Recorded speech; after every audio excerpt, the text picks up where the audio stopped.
Hello everyone, and thank you for joining me. I'm now going to be reading the first chapter from our new Goosebumps book, The Scarecrow Walks at Midnight. Just as with the other books, I'm going to be uploading each chapter as a separate video, and I'm always going to make sure I let you know which chapter I'm reading. I do recommend that you listen to these chapters in order. So let's get started. Hey Jodie, wait up! I turned and squinted into the bright sunlight. My brother Mark was still on the concrete train platform. The train had clattered off. I could see it snaking its way through the low green meadows in the distance. I turned to Stanley. Stanley is the hired man on my grandparents' farm. He stood beside me, carrying both suitcases.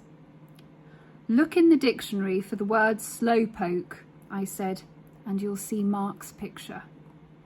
Stanley smiled at me. I like the dictionary, Jodie, he said. Sometimes I read it for hours. Hey, Mark, get a move on, I cried.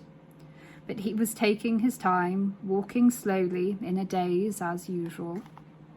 I tossed my blonde hair behind my shoulders and turned back to Stanley. Mark and I hadn't visited the farm for a year, but Stanley still looked the same. He's so skinny, like a noodle, my grandma always says. His denim overalls always look 5 sizes too big on him. Stanley is about 40 or 45, I think. He wears his dark hair in a crew cut, shaved close to his head. His ears are huge. They stick way out and are always bright red. And he has big, round, brown eyes that remind me of puppy eyes. Stanley isn't very smart. Grandpa Kurt always says that Stanley isn't working with a full 100 watts. But Mark and I really like him. He has a quiet sense of humour, and he is kind and gentle and friendly, and always has lots of amazing things to show us whenever we visit the farm. You look nice, Jodie, Stanley said, his cheeks turning as red as his ears. How old are you now? 12, I told him, and Mark is 11. He thought about it. That makes 23, he joked. We both laughed. You never know what Stanley's going to say. I think I stepped in something gross, Mark complained, catching up with us. I always know what Mark is going to say. My brother only knows 3 words: cool, weird, and gross. Really, that's his whole vocabulary. As a joke, I gave him a dictionary for his last birthday. You're weird, Mark said when I handed it to him. What a gross gift. He scraped his white trainers on the ground as we followed Stanley to the beat-up, red pickup truck. Carry my backpack for me, Mark said, trying to shove the bulging backpack at me. No way, I told him. Carry it yourself. The backpack contained his Walkman, about 30 tapes, comic books, his Game Boy, and at least 50 game cartridges. I knew he planned to spend the whole month lying on the hammock on the screened-in back porch of the farmhouse, listening to music and playing video games. Well, no way. Mum and Dad said it was my job to make sure Mark got outside and enjoyed the farm. We were so cooped up in the city all year. That's why they sent us to visit Grandpa Kurt and Grandma Miriam for a month each summer to enjoy the great outdoors. We stopped beside the truck while Stanley searched his overall pockets for the key. It's going to get pretty hot today, Stanley said, unless it cools down. A typical Stanley weather report. I gazed out at the wide, grassy field beyond the small railway station car park. Thousands of tiny white puffballs floated up against the clear blue sky. It was so beautiful. Naturally, I sneezed. I love visiting my grandparents' farm. My only problem is I'm allergic to just about everything on it.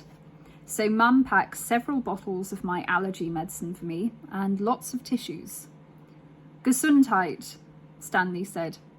He tossed our 2 suitcases in the back of the pickup. Mark slid his backpack in too. Can I ride in the back? He asked. He loves to lie flat in the back, staring up at the sky and bumping up and down really hard. Stanley is a terrible driver. He can't seem to concentrate on steering and driving at the right speed at the same time. So there are always lots of quick turns and heavy bumps. Mark lifted himself into the back of the pickup and stretched out next to the suitcases. I climbed beside Stanley in the front. A short while later, we were bouncing along the narrow, twisting road that led to the farm. I stared out of the dusty window at the passing meadows and farmhouses. Everything looked so green and alive. Stanley drove with both hands wrapped tightly around the top of the steering wheel. He sat forward stiffly, leaning over the wheel, staring straight ahead through the windscreen without blinking. Mr. Mortimer doesn't farm his place anymore, he said, lifting one hand from the wheel to point to a big white farmhouse on top of a sloping green hill. Why not? I asked. Because he died, Stanley replied solemnly. See what I mean? You never know what Stanley's going to say. We bounced over a deep rut in the road. I was sure Mark was having a great time in the back. The road leads through the small town, so small that it doesn't even have a name. The farmers have always called it Town. It has a feed store, a combined petrol station and grocery store, a white steepled church, a hardware store, and a post box. There were 2 trucks parked in front of the feed store. I didn't see anyone as we barreled past. My grandparents' farm is about 2 miles from town. I recognised the cornfields as we approached. The corn is so high already, I exclaimed, staring through the bouncing window. Have you eaten any yet? Just at dinner, Stanley replied. Suddenly, he slowed the truck and turned his eyes to me. The Scarecrow walks at midnight, he uttered in a low voice. Huh? I wasn't sure I'd heard correctly. The Scarecrow walks at midnight, he repeated, training his big puppy eyes on me. I read it in the book. I didn't know what to say, so I laughed. I thought maybe he was making a joke. Days later, I realised it was no joke. And that is the end of chapter 1. I hope you like it so far.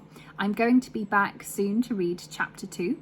If in the meantime you'd like to listen to any other stories, including some from the Goosebumps series, then please do have a look at the channel, and I hope there will be something there that you like. Thank you for spending your time with me today, and I hope to see you again soon. Bye!